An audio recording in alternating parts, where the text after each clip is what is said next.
Hello, everyone. Good evening and welcome. I'm Gary Roberts. I run a small monthly world poetry salon in Medford, Massachusetts, just a couple miles northwest of here. And I was so pleased when James and the folks at World Poetry Books invited me to introduce tonight's program. So thanks to the Grolier and to all of you for coming.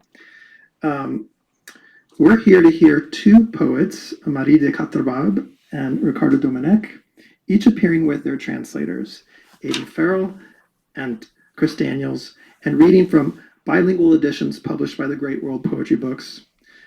Each of the texts we'll be hearing from are the first volumes by these poets to appear in English, and you can purchase them right over there. To get us started and help sharpen our attentions, I just want to say a few words, not about biography or interpretation, but about the particular experience we're about to have. Many of us know the format of facing page translations on FOSS, the original on one page and the translation on the other. It's such a familiar convention that it can disappear from notice. But it produces a very unusual kind of reading and tonight listening experience. In most cases of translation, especially in prose, we encounter a single continuous text. The translation replaces the original for the sake of flow or cost. But poetry often resists that replacement and is not always best served by it. Instead, it is better served when it allows the two versions to sit side by side, held together but not merged. What this creates is not a single text, but a relation. Even if we only read one language, we're aware, sometimes directly, sometimes just at the edge of perception, that another version is there. The poem has a kind of double, and that changes how we attend to it. We begin to sense that every line might have been otherwise, that choices have been made, not only by the poet, but by the translator, working under different pressures, solving different problems. And often it's the smallest elements that carry this experience of such difference. The force of a preposition, the hinge of a conjunction, the timing of a pause. These are the parts of language that hold things together, what we might think of as its connective tissue. They allow the text to stretch or tighten, to move without breaking. I'm very pleased to say that these translations carry off beautifully that movement without breaking. In a bilingual edition, we're able, sometimes consciously, sometimes just intuitively, to feel how those structures have been remade, not just what the poem says, but how it moves. Tonight we'll hear something like that, but in this shared time together, rather than alone with the page. Instead of two pages facing each other, we'll hear two voices, or four voices, and between them a space opens up. Not a gap to be closed, but a kind of interval where meanings echo, shift, and reattach. Rather than thinking of translation as a transfer, we might think of it as a way of holding versions in tension, allowing them to illuminate each other without collapsing into sameness or contradiction. So with that in mind, I'm very pleased to introduce tonight's speakers, and we'll begin with Marie. Marie de Quatrebarbes is, and you'll have to forgive my atrocious pronunciations throughout, is the author of several books of poetry, as well as a novel inspired by the life of Abby Wallberg, and the recipient of the 2020 Paul Verlaine Prize from the Académie Française. She has published La Tête et le Corne, a poetry and translation review, republished the complete poems of Michel Couturier, and edited an anthology dedicated to contemporary poetry by young French women. The Vitals is her first book in English translation. Since 2023, she is the co-manager of the French publishing house Edition Coty. She lives and works in Paris. Aiden Farrell is a poet, translator, editor, and educator. He has published two chapbooks, Lilac, and I practiced this before, sorry, Organism Algorithm. And his poetry and translations have been featured in Amygdala, Denver Quarterly, Spectre Poets, Asphalt Magazine, Wonder, and elsewhere. This is Aiden's first book of translation to be published. Born in Paris and raised between three continents, Aiden lives in Brooklyn. As these readers will now demonstrate, the Vitals and mercifully not the victuals, they can say more about that if they wish, is structured as a chronological series of untitled prose poems, organized by months from July through December. But this structure contains nothing recognizable as a conventional diary or journal. Instead, we encounter one brief paragraph on page after page, each full of surprises. It's a short book, and for me, one that can be best read through in one sitting. Something that I especially appreciated about the Vitals is that every time I read it, I felt I was having a different experience of the texts. This is a testament to the generosity of their elliptical and paratactic constructions, and to Marie's latest realization of those unexhausted rhythmic possibilities that Gertrude Stein, Max Jacob, and Pierre Reverdy introduced just over 100 years ago. So thank you for that, Marie and Aiden. The floor is yours.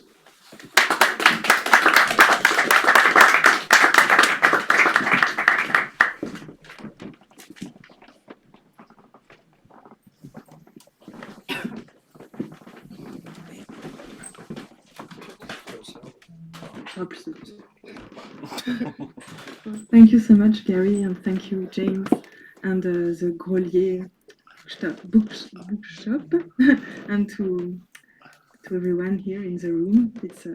I'm very happy to be here tonight. Les Vivres is a book about grief, and it's also a book of prose poems, as you said, and it's a book about how grief affects the time, the relation we have to time, to space, and to language, maybe I could say.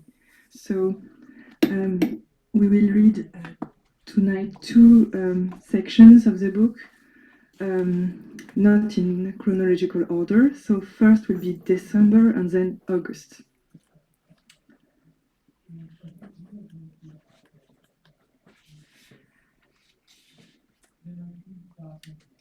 Décembre.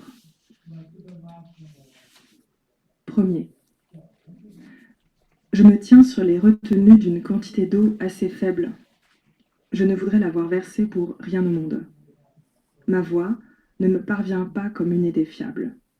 Elle me frappe, et si je tombe dans la chaleur, je m'enfonce dans un silence mat. Je suis de l'eau, brouillons les sons. Et tandis que j'avance dans les couloirs d'un raisonnement truqué, où je glisse plutôt, une ombre s'abat sur ma joue et s'enfouit dans les reliefs où, précédemment, je portais ma fierté. J'imagine qu'elle s'installe sur mon visage, qui se couvre du même effet.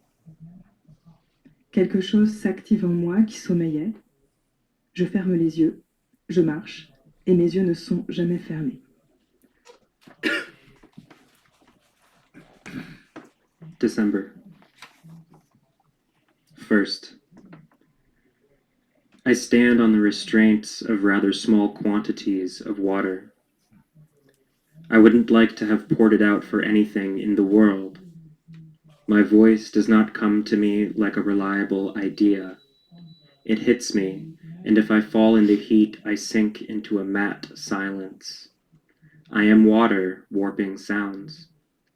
And as I advance down the hallways of false reasoning, as I slip, rather, a shadow falls on my cheek and buries itself in the leftovers where I once kept my pride. I imagine it situating itself on my face, covered by the same effect. Something once dormant is activated inside me. I close my eyes, I walk, and my eyes are never closed.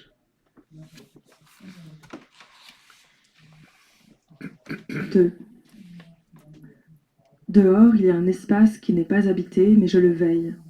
Il y a une chaise qui attend. Des chaussures sont posées dans un coin. Les enfants savent lorsqu'il faut jouer désespérément. Je reste à distance de cette idée. J'inverse mes oreilles pour mieux entendre. Mes yeux s'enfoncent dans mon visage et réapparaissent sur l'autre face. Bois le visage, le mange tout. Et le recoulement de n'importe quel oiseau, dans la mesure où il me parvient, dit simplement « Je suis inconsolable », tient lieu ici d'éternité. 2. Outside there is a space that is uninhabited, but I watch over it. There is a chair waiting, shoes placed in the corner. Children know when they need to play desperately. I stay away from that idea. I invert my ears to hear better.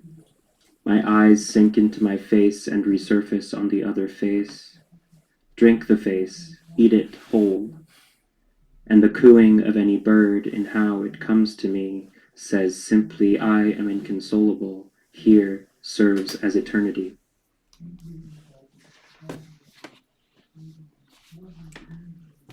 Trois. Je n'avance pas plus vite. Je me laisse gagner par cette immobilité fortuite, et si je tombe dans la redite, je chantais ce jour-là, seulement pour tromper l'ennui. Sans doute est-il trop tard pour commenter ce geste de défonce, de sorte qu'à la fin de cette page, je vous demanderai pardon. 3. I move forward no faster. I let this fortuitous immobility win me over. And if I fall into repetition, I was only singing that day to trick tedium. It is no doubt too late to comment on this gesture of registration, so that, at the end of the page, I'll beg your pardon.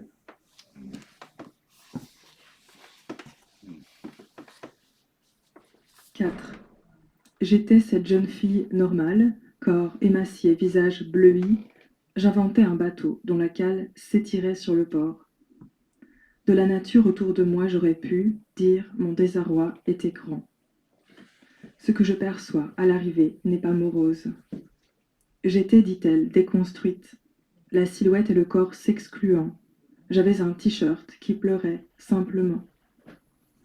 De cette indétermination, je ne peux concevoir si elle relève d'un ordre plus grand. La voix répète plusieurs fois le phonème de l'oiseau. Je ne dis pas ce mot, mais si je casse la branche, la phrase dure 1 seconde de plus qu'elle ne dure. Et tandis que je meurs d'envie, j'avance dans le vacarme d'un après-midi débondant ses fruits, ses fans et ses rosiers muscats. La page après la page établit la suivante. Une théorie veut clore ici. Nous passerons sans embarras.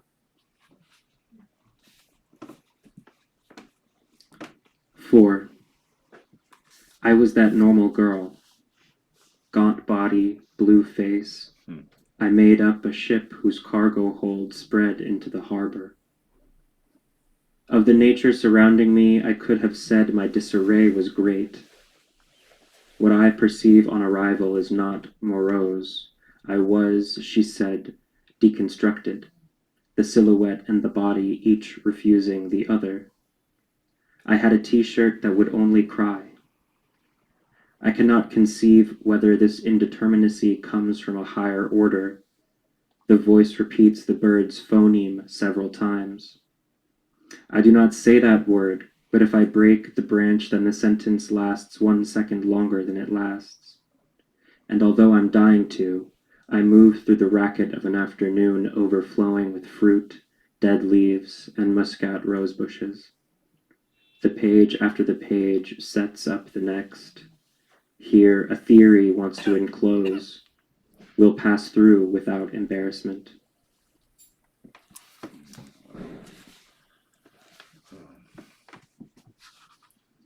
Neuf.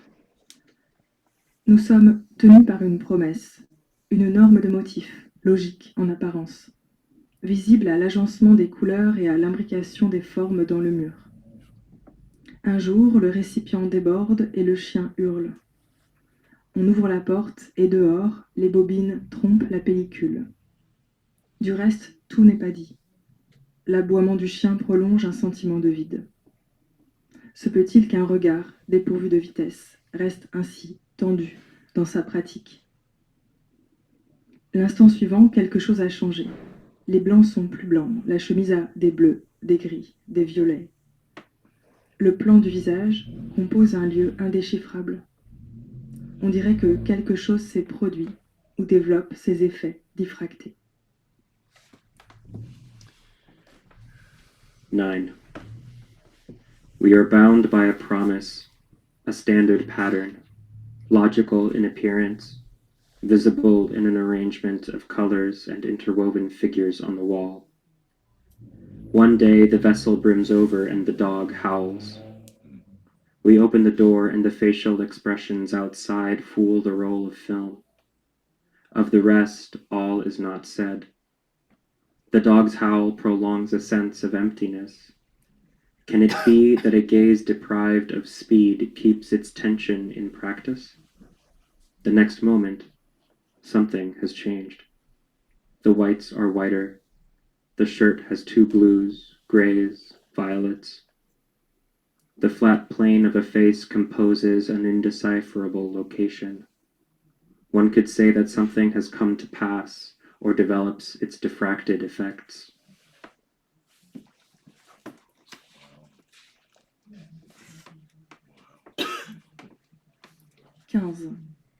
Images indistinctes, démêlées du fond, lieux communs 1000 fois traversés, idiomes intacts. On voudrait s'assécher, former autour d'elle un pur esprit de maille. On laisse les portes entrebâillées. Elles ne changent pas d'aspect avec le temps. Autre découverte. Si vous êtes le cœur, il faut rêver les membres. La marque d'une fiction change, un rien, superficiel. Maintenant avance, charge ta viande. Travaille-la soigneusement, fût-elle avariée. Avec un papier plié dans la bouche pour dévier ton souffle, tu ne peux pas faire de bruit. 15. Indistinct images disentangled from depth. Common locations crossed 1,000 times. Intact idioms. We'd like to dry out to form a pure spirit of meshes around them. We leave the doors ajar. Their appearance does not change over time. Another discovery. If you are the heart, the limbs must be dreamt. The mark of fiction changes, a superficial nothing. Move forward now. Load up your meat. Work it with care, even if it's rotten. With a piece of paper folded in your mouth, deflecting your breath, you can't make any noise.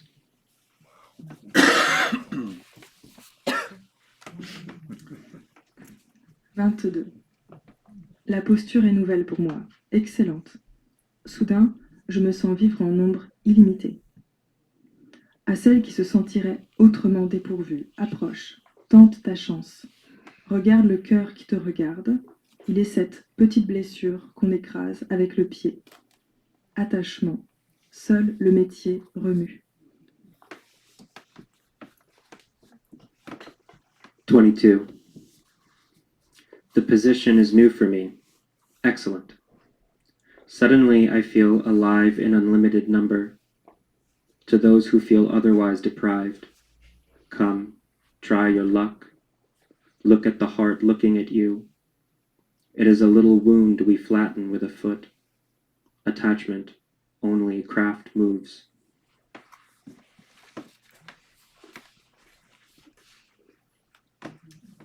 Et donc, août.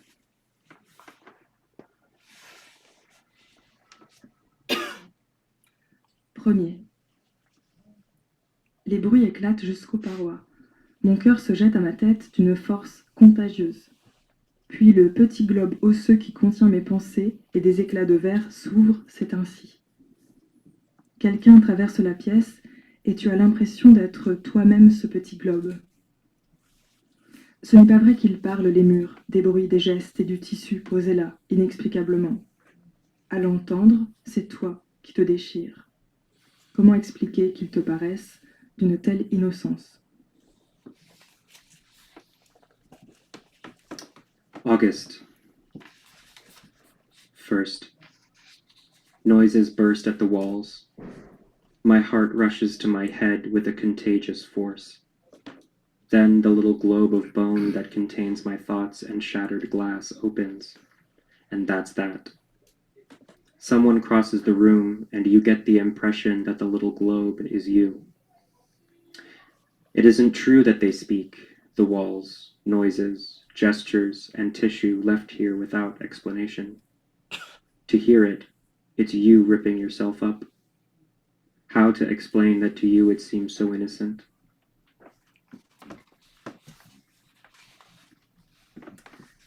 Deux.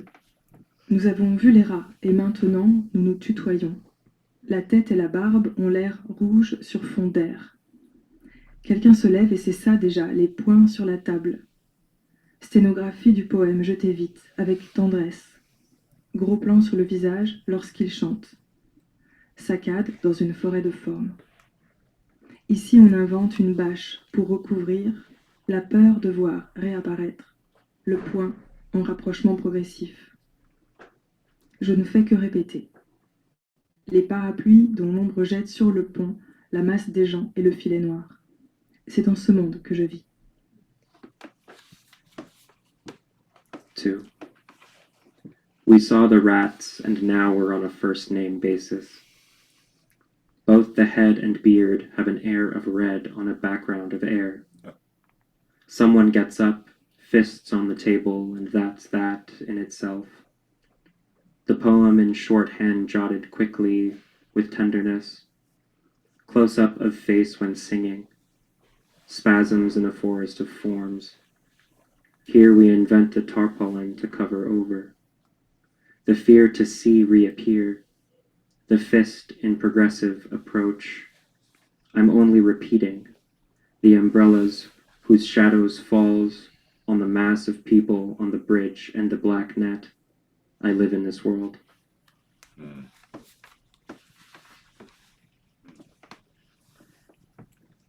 Trois. D'approche plus délicate, intime.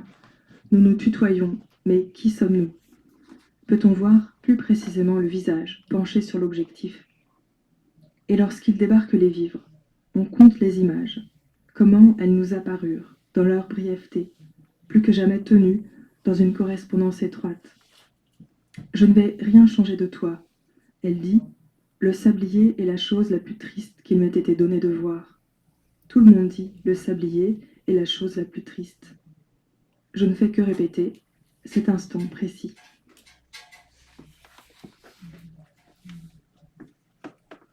3.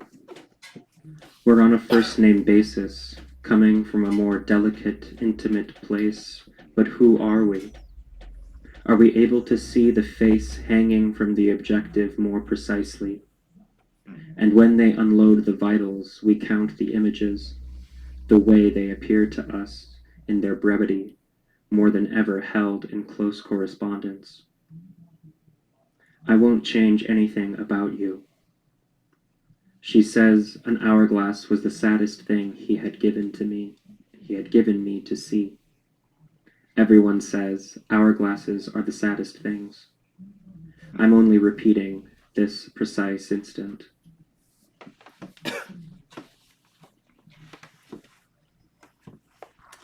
4. Elle monte un carton chargé dans les bras, dans l'élan qui ne veut pas commencer. Si vous lisez ceci, ce n'est pas un hasard si quelques lignes évasives s'effacent. Si vous lisez encore, rien ne semble plus vaste à cet instant que le carton qu'elle porte dans les bras. Un seul élément flotte, le cœur entravé par la crainte. Elle se confond dans un moment de honte. Les grèves, les tempêtes, le cri porté hors. Voilà, dit-elle, c'est l'univers. La vague, c'est sa faiblesse. Elle enregistre tout ce qu'elle dit. 4. She climbs, an overfilled box in her arms, within an impulse that doesn't want to begin. If you read this, it's not a coincidence that a few evasive lines erase themselves. If you're still reading. Right now, nothing seems as vast as the box she carries.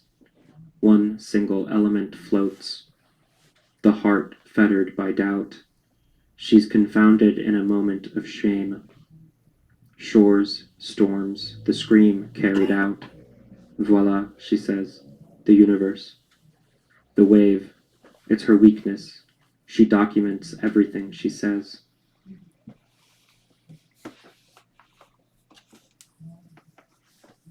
5. Il y a le geste comme une occasion de renaître.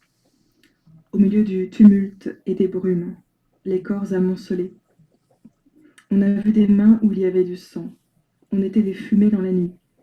On regarde quelque chose de rouge qu'on a sous les ongles. On ne se souvient plus du moment. On danse sur le pont quand personne ne regarde. Sur l'eau, il y a des fuyards. Nous sommes des fuyards. Ça ressemble à un théâtre de cire. Je me sens plus vieille que le groupe des plus vieilles femmes. Avec une fausse barbe, on aura du soleil en novembre.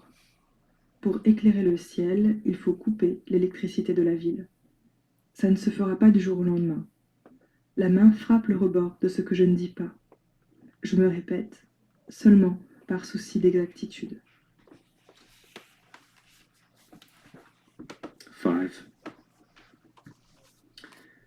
There's gesture as an opportunity to be reborn. In the middle of the tumult and city haze, accumulated bodies. We saw hands with blood on them. We were smoke in the night. We examine something red under our nails. We forget the moment. We dance on the bridge when no one's looking. There are fugitives on the water. We're fugitives. It's like a theater of wax. I feel older than the group of older women. With a fake beard, we'll have some sun in November. To illuminate the sky, the town's electricity must be cut. It won't happen overnight. A hand smacks the rim of what I don't say. I repeat myself, only for the sake of accuracy. Thank you, everyone. Thank you, Grolier.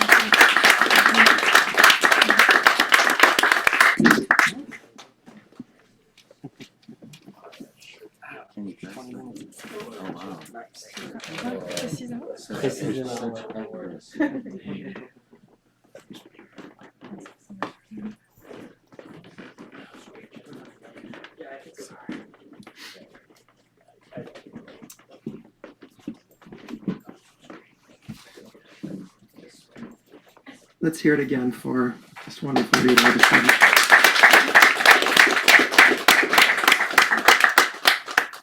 Next we have Ricardo Domeneck, a Brazilian writer based in Berlin for many years, I guess. 24. He has published 10 collections of poems and 2 books of short prose in Brazil and Portugal. He is the recipient of 2 of Brazil's most prestigious literary awards, and selected volumes of his poems have appeared in German, Dutch, and Spanish.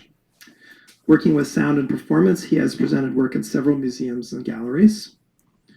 First Epistle to the Amphibians, which is the work that we have with us tonight, is a selection of work published between 2005 and 2023, and is the first book of his poetry to appear in English.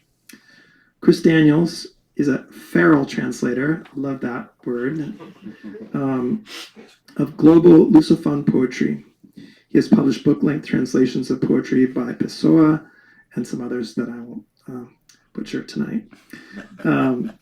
His volume of Ricardo's selected poems is their first collaboration, and I hope it is not their last. As Chris notes in his afterword, Ricardo's poetry is virtuosic in its range and embraces various forms, registers, moods, and dictions. As I was sampling this book, in all its variety, I was struck by its overall cosmopolitan spirit. Ricardo's urbanity reminds me of poets as different as Wystan Auden and Hans Magnus Enzensberger. It is brio served with epigrammatic edge, cultivated frankness that is knowing and sincere at the same time. So thank you, Ricardo and Chris, for bringing this poetry to us tonight.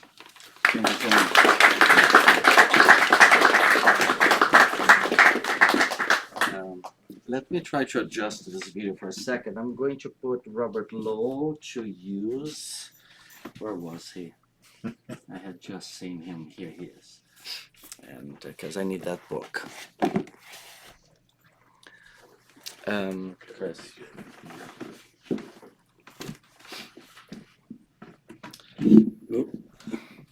Thank you so much. It's very nice to be here and to read with Aiden and Marie. I met Aiden at the New Orleans Poetry Festival, but Marie had the pleasure to meet today for the first time. I'm going to read a little selection from several books. I'm going to start with a couple of poems from the second one. Actually, we didn't discuss what we were going to read tonight, but you've translated it also. I guess it's going to be easy for you to read whatever I pick. So, sorry for putting you on the spot. But since we are close to, I'm going to Amherst tomorrow. I'm really happy about that. I want to go visit Emily's bones. And so I'm going to read one that somehow starts because it came from reading a letter that she wrote. And she ends the letter with a word that we use in such a different way, and this sort of jolt that I got from the use that she made of the word and the use we made somehow brought it. So, falar hoje exige, já? Okay. Falar hoje exige elidir a própria voz, suas transações inventivas entre interno e externo demandam que a base venha à tona e a superfície seja da profundidade da história, ímpeto denotando o centrífugo, o corpo público que exibo como palco, fruto da ansiedade do remetente, o interno ao longo da epiderme, como Emily Dickinson terminando uma carta de minúcias com Forgive me, the personality. Is this okay? Yeah, it's fine.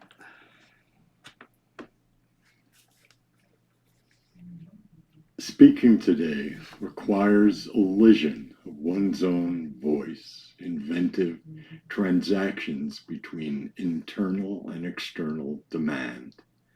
The base rise up and surface be the depth of history, impulse denoting the centrifugal, the public body, I display as a stage, the fruit of the sender's anxiety, the internal throughout the skin, like Emily Dickinson ending a letter full of minutiae with Forgive me the personality.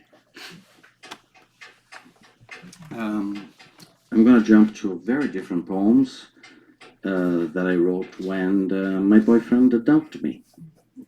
I wasn't planning for this book to become my most popular one, but as I always tell people, there are two businesses that are never going to go bankrupt, and it's funeral homes and breakup songs and poems. So this is from a book called Cigarettes in Bed. All the poems are about him and cigarettes. Comecei a fumar porque você fuma. E eu certamente não queria viver mais do que você. Agora, já sei o seu hálito, suas bitucas de cinzas na mesma cama. Começo o dia com um cigarro, exatamente e ainda pelo mesmo motivo.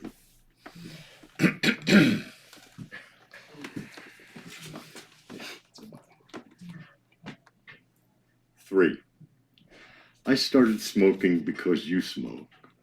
And for sure, I never wanted to live longer than you. Now without your breath, butts and ashes, in that same bed, I begin my day with a cigarette, exactly for the same reason. Fumo na banheira, mas com o cinzeiro esquecido no quarto, bato as cinzas na água mesmo, pensando que é simples e é apropriado, como se eu estivesse me banhando nas águas do Ganges e os restos queimados de mortos passassem, descendo a correnteza deste rio que confesso mal saber onde desemboca.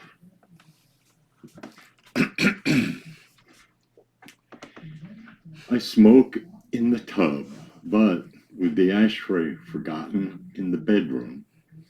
I sprinkle my ashes in the water, thinking it simple and appropriate, as if I were bathing in the waters of the Ganges and the burnt remains of the dead were passing by, going down the current of this river. I must confess, I hardly know where it flows.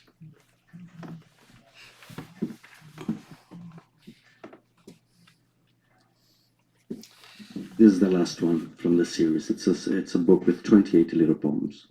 Os amigos sugerem passatempos e festas.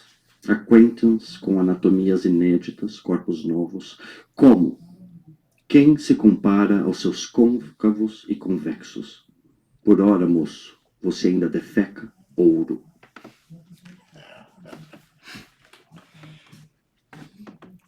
Friends suggest hobbies and parties, acquaintance with unprecedented anatomies, new bodies.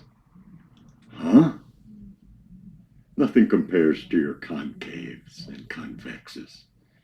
For now, young man, you still shit gold. Going back in time, that's one privilege of writing, right? This I wrote when we were still together, though published later. We were together for 4 years, and I used to write poems on his birthday. So that was 4 poems, because we were 4 years together. A bit of a waste of energy, but, well, this one I wrote when he turned 25. It's called A Text in which the poet celebrates his 25-year-old lover. Houve guerras mais duradouras que você. Parabenizo pelo sucesso hoje de sobreviver à expectativa de vida de uma girafa ou morcego, vaca velha ou jiboia construtora, coruja. Pinguins ao redor do mundo e porcos, com você concebidos, morrem. Saturno, desde que se fechou seu óvulo, não circundou o Sol uma vez única. Stalker que me guia pelas 1000 veredas da zona, engatinha ainda outro inverno, escondo minha cara no seu peito glabro. Fosse possível, assinaria um contrato com Lem ou com os irmãos Strugatsky, roteiristas de nossos dias, noites futuras. Por trilha sonora de Amanda Galaz, Muge e Bali, Crocita e Ronrona. Forniquemos. Celebro a mente sobre seus cabelos, ereto, anexado ao seu corpo, o pênis. Algures um porco, seu contemporâneo, chega ao cimo de seu existir rotundo, pergunto, exausto em suor, se amantes de cílios afinal unidos, contam ovelhas antes do sono, eufóricas e prenhes.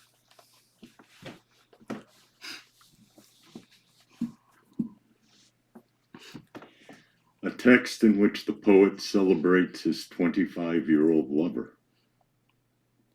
Some wars have lasted longer than your years. I congratulate you today on your success in exceeding the life expectancy of bats, or giraffes, old cows, or constrictors, owls. All around the world, penguins and pigs, conceived when you were are dying.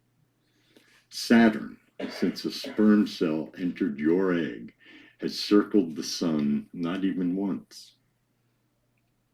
Stalker, who guides me on the myriad paths to the zone, yet another winter slithers in, and I hide my face against your hairless chest. Were it ever possible, I'd sign a contract with Lem or with the Strugatsky brothers, the screenwriters of our future days and nights, for our soundtrack, Diamanda Galas would bellow and baa, caw, and purr. Let's fornicate now. I celebrate the mind under your hair and upstanding, appended to your body, the penis. Somewhere, a pig, your precise contemporary, attains the summit of his rotund existence. I ask, exhausted, sweaty, if the lovers' eyelashes finally united before sleep count U's, expecting and euphoric.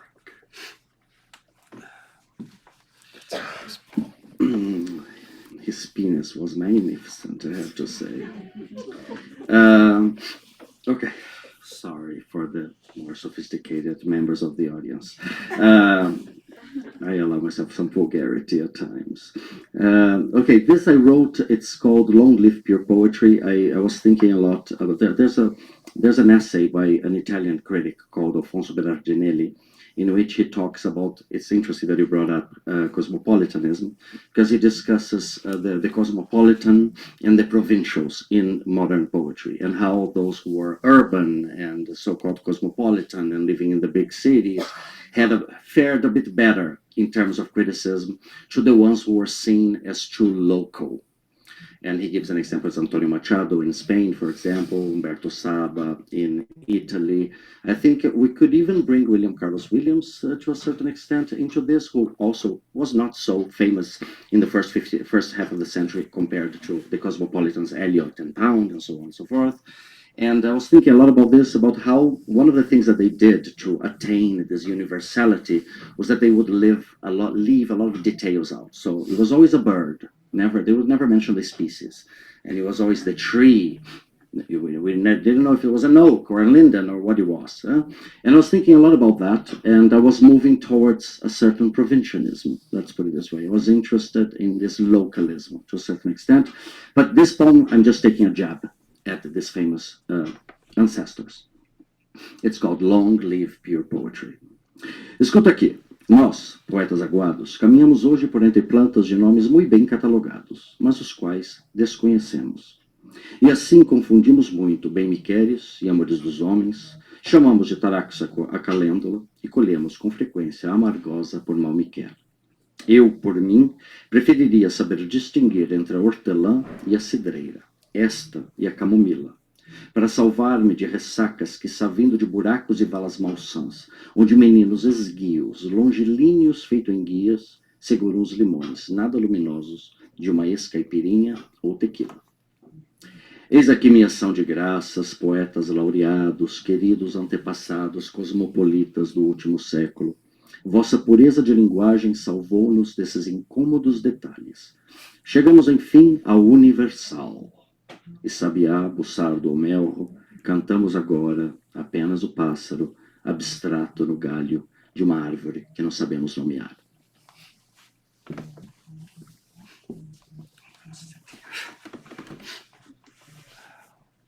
Long live pure poetry. Listen to me. We crestfallen poets move today among plants with names fully cataloged, but unknown to us. And so we utterly confuse forget-me-nots with pansies, pluck marigolds instead of daisies for our love-me-nots. And we sometimes conflate naked man orchids and bleeding hearts.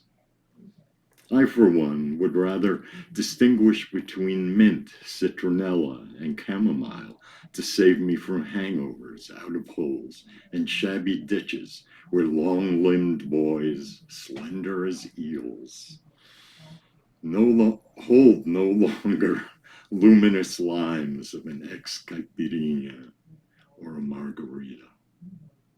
Here is the grace, I say, poets laureate, beloved cosmopolitan ancestors from the last century. Your purity of language saved us from such annoying details. We have at last attained the universal, and thrush, bizarre, or blackbird, we sing now only the abstract bird on the branch of a tree we know not how to name. How are we with time? Is it okay? Is it okay? Yeah, I know you would like that. Okay. Yeah. Please.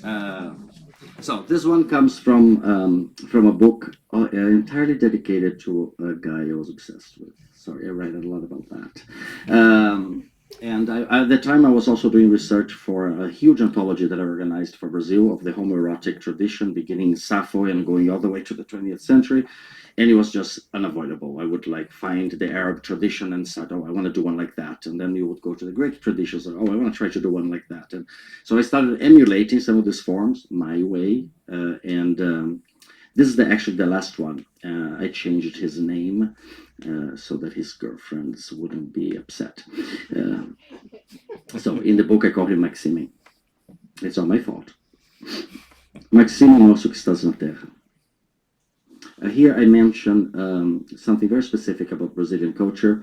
In Brazil, we have an African Brazilian religion called Candomblé, where the Orishas of Africa are still venerated. And I mentioned here, and they have been also conflated sometimes with Catholic saints. So you have like Saint George is also Ogun, and the Virgin Mary is also Yemoja, and so on and so forth. So the first line I talk about Orishas and saints, and I'm referring to this. Maxime nosso que estás na terra. Quantas vezes pedi a orixás e santos, Maxime, fazer de mim todo ânus, quando de pé te vejo, ou em decúbito dorsal, seja ventral ou dorsal, ventríloco que és do teu pau.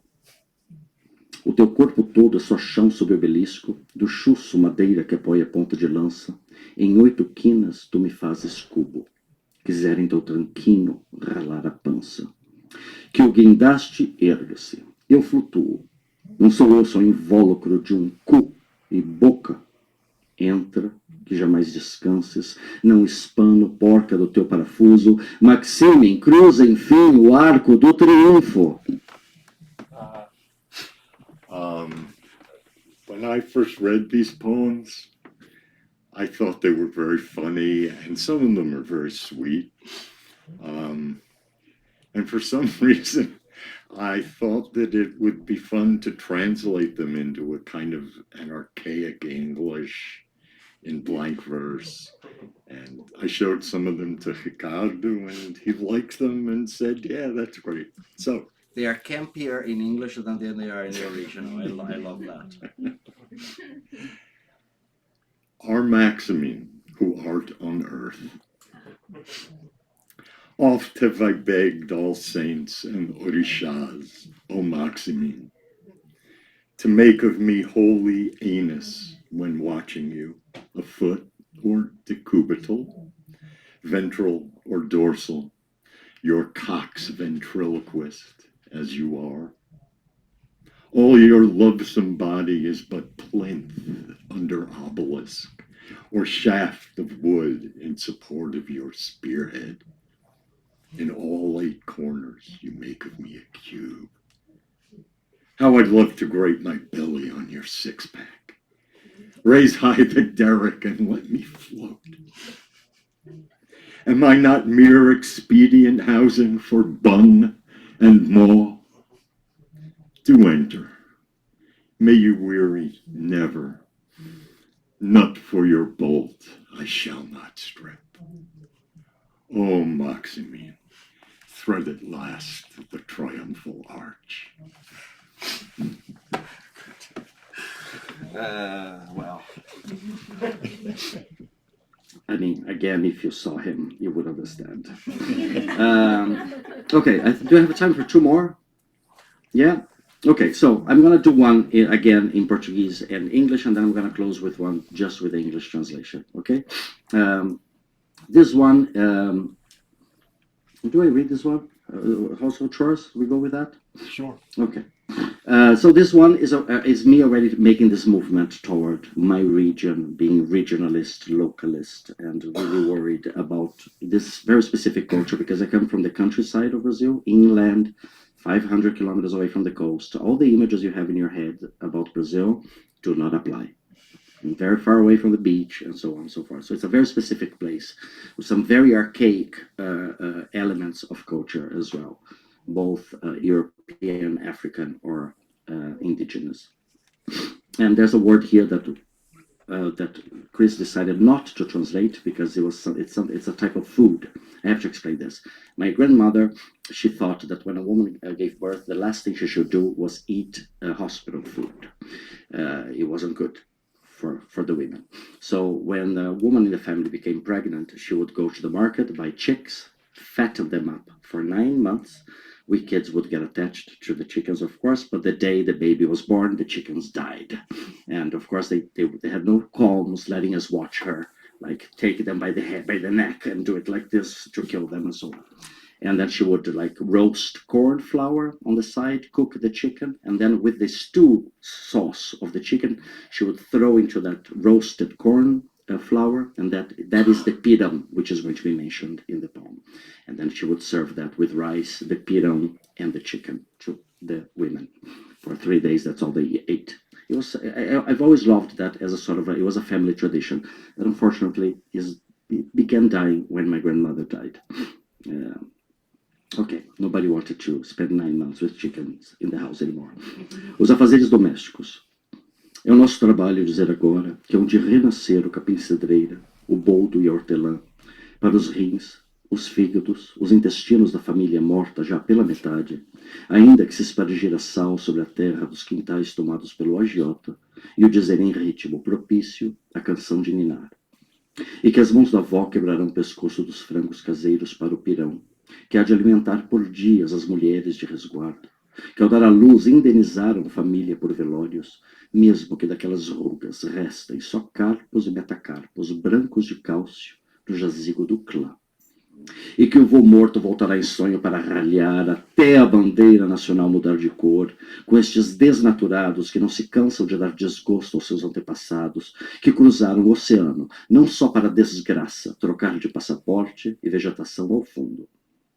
É nosso trabalho dizer que os avós sequestrados além-mar hão de alforrear-se em nossos corpos e que os antepassados deste lado do Atlântico hão de reaver seus quinhões de terra preta e juntos, entre a hortelã, o boldo e o capim-cidreira, de mão em mão, as xícaras da saúde que nos elide. Household chores.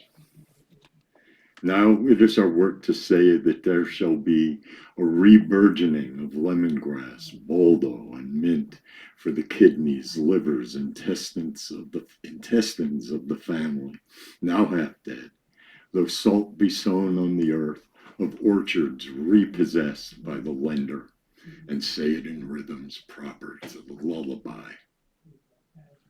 And that grandmother's hands will break the necks of chicken in the yard for pirão to feed for days the women in postpartum rest, whose births repay the family for its wakes, even if there remain of those wrinkles only carpals and metacarpals, calcium white in the family plot. And that dead grandfather will return in a dream and rail into the flag of the nation changes color against these denatured ones who never weary of raising disgust in those who came before, crossing the ocean to misfortune much more profound than a change of passport and background vegetation. And it is our work to say that grandparents kidnapped overseas shall manumit themselves in our bodies, and that our ancestors on this side of the Atlantic shall retake their share of black soil, and together, amid the mint, boldo, and lemongrass, pass hand to hand the cup of health that passed us over. To close, I'm going to read one. It's in Chris's translation. Yeah. And just a little story. So I wrote this in 2013. I had just, I was in my hometown in Brazil, and my father had had a series of strokes. That's how we all die in the family. I'm already terrified. And I knew it was the last time I was going to see him alive.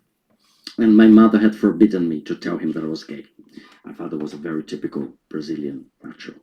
And I was alone with the room. He could no longer speak. He could no longer really move. And I had to make a decision. Do I tell him or not? The poem is about that. So, letter to the father. Dear sir, now that you seem more a slab of chew-white meat, fixed on the dark ceiling over the bed in which you most likely will not die alone because you will not even be able to swallow your own saliva, in the sole company of this probe feeding you, I wonder if mother's ban on confessing to you the amorous habits of my mucosae still stands, and if you would love me so much less if you knew how much biologically or religiously prescribed friction they enjoyed, and if you would also wish upon your boyess the death you wished upon so many of my kind when they appeared on the TV screen, Globo and Record, Manchete and SBT, which always constituted your umbilical cord to tradition, and if indeed you would cause to fall upon them a destruction as great as the violence with which you bellowed vituperation, all too typical of a macho born in the backlands of this country full of machos, inwardly broken in august bankrupt belief in the father as the stuffer of refrigerators, who never allows the table to lack nutrition for this very mucosae wherein runs your blood, but not your God. And now in this broken bed, your brain veiny as a stream determined to run over its banks, if you knew, sir, if you knew how my deceit sullied the table of all the patriarchs, I wonder if meekly you would still accept me as you accept a kiss on your forehead from this your boyess, who is nothing if not your image and likeness inverted, a mirror reflecting opposites in gender and religion, or childhood cartoons of a hall of justice where on a screen one could observe a world turned inside out, and if the father and the father truly hate one engendered according to the norms of biology and religion, yet later driven by transgression of laws imposed by the father and the father, in the knowledge of us all being flawed, on this earth where to procreate is so frequent it gives no pleasure at all, and I watch you, sir, with these pupils which perhaps never reflected the father, but now see the father. I, myself, a slab of chew-eyed meat, beg forgiveness in silence, for I can't even say the time has run out, and even so, and however, and nevertheless, and still and all, in contradictory fear of shaking perhaps an elementary system of foundations under this house, under this room, under this borrowed hospital bed, I choose, as ever, silence. Thank you very much.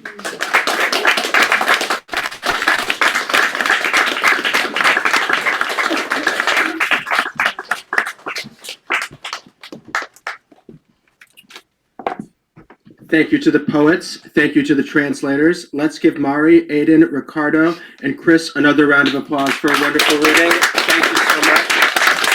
Thank you.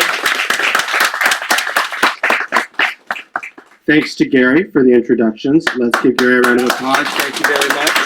Thank you. And thanks to all of you. Thanks to everyone on Zoom. We have some books for sale. Poets and translators will be signing books. Please put your chairs up against one of the walls, and I'd be very grateful. Thank you very much. Thank you.